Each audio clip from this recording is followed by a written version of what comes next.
Chuba.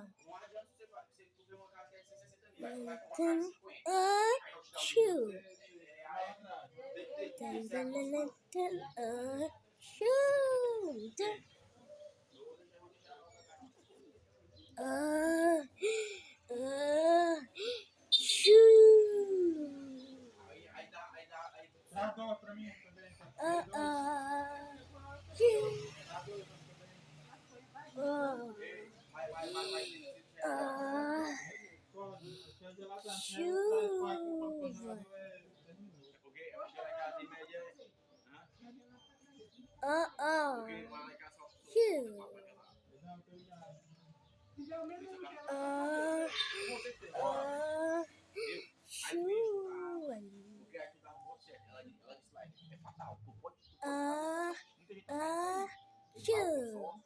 Entendeu?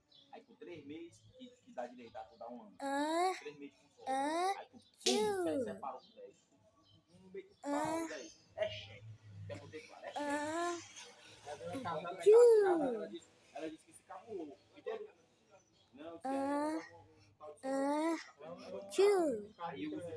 aí abateu, sabe quanto, Tati? No FGTS, 27 mil. Deles dois. Sim, agora tu tocou no ponto interessante. Tem que ter FGTS, não? Não é obrigado.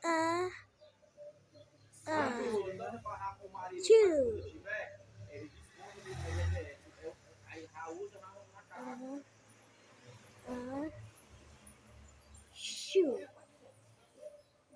Não, é tipo cartão de crédito, né? Fizemos a sua casa vale 100 mil.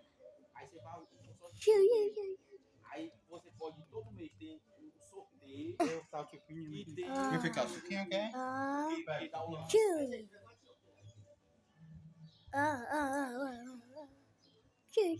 São 2 sorteios no mês.